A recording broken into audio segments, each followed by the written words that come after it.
Hello everyone, my name is Sriram here. I'm an analyst at the Commodity Research Desk at Reliance Securities. Welcome everyone to this week's Bullion podcast. So, international bullion prices are on the way for a third straightly week of losses.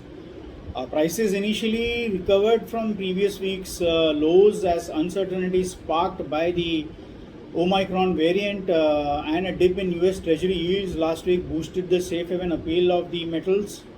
Sentiment in the wider financial markets remained weak as mixed US jobs data and fear surrounding the Omicron variant supported or lifted the prices in the initial part of the week. Prices also got a lift from the safe haven appeal for the metals after amid geopolitical tensions between the US and Russia.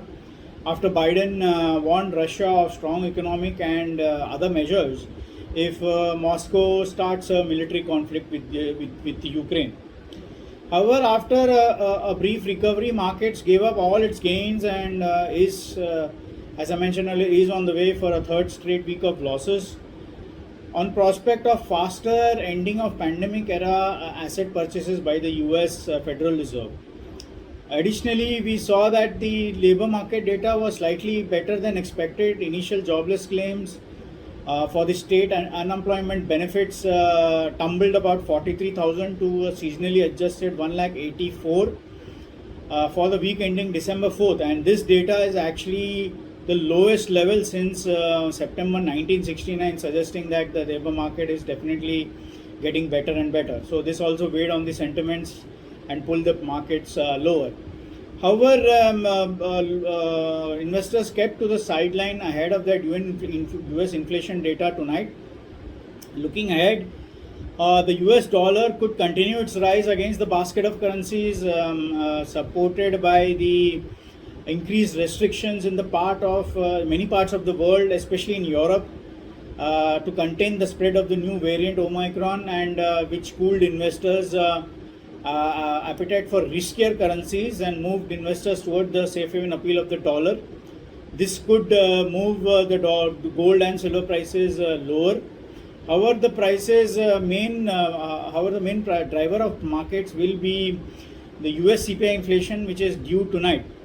According to the Reuters poll, US CPI is expected to rise about 6.8% year on year, while the core CPI is expected to rise to about 4.9% year on year. So markets will consolidate ahead of that data tonight, but this data will determine the way ahead for the Fed going forward, which is expected to meet.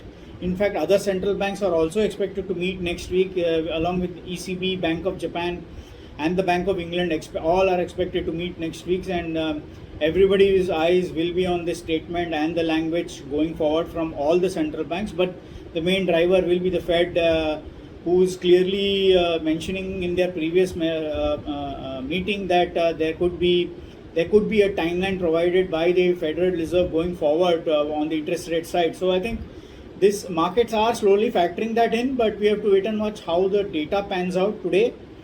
Of course, as you know, higher inflation could lead to the inflation hedge side of gold side of things, which could lend support to the markets. But ultimately, that could also mean that Fed may have to hike rates to cool inflation. So I think it's going to be a very range-bound session tonight, but possibly next week ahead of that Fed meeting, it will be a range-bound week as well.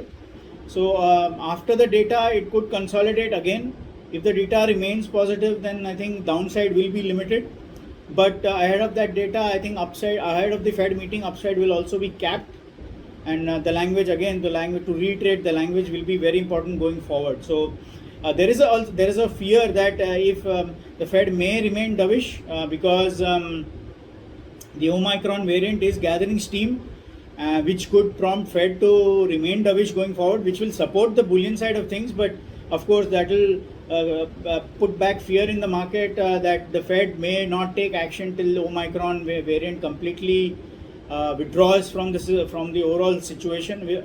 So we see that the markets will remain extremely range bound going forward ahead of that Fed meeting and ahead of this CPI inflation data tonight.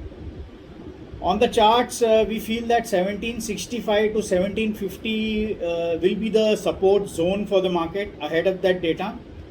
If the markets are able to hold on to these levels, then I think markets could test again the resistance zones point of 1795 to 1800, which has remained the key resistance zone for the markets for at least last one and a half weeks or so. If the markets breach below the support zone, then there is a chance that 1715, 1710 or even low as 1700 can be tested next week. On the upside, we need to see a very clear breakout above the 1800 level mark. If that is expected, then if that is seen, then I think 1830 initially can be tested, but 1850 will be the ultimate target for the bulls in the market in the coming week. On the domestic front, the support zone is closer to 47,500 to 47,000, but a break below will pull prices all the way down to 46,400, which may be unlikely, but it is possible. But 47,000 will remain the main support for the markets. We have to wait and watch how the festival demand remains over the next 2 months or so in India. So if festival demand is high, then I think and marriage season demand will also play a role, and if that demand remains intact, then 47,000 can remain intact and buyers can look at those prices. But on the upside, we feel 48,200 to 500 300 levels will be the main hurdle point for the markets going forward. And if the markets are able to breach that, then I think 48,700 to 49,000 can also be tested going forward in the short term. So I think it will depend on the data and what the Fed decides to do next week. So that's it from our side. Thank you for listening. Have a pleasant day and a week ahead. Thank you.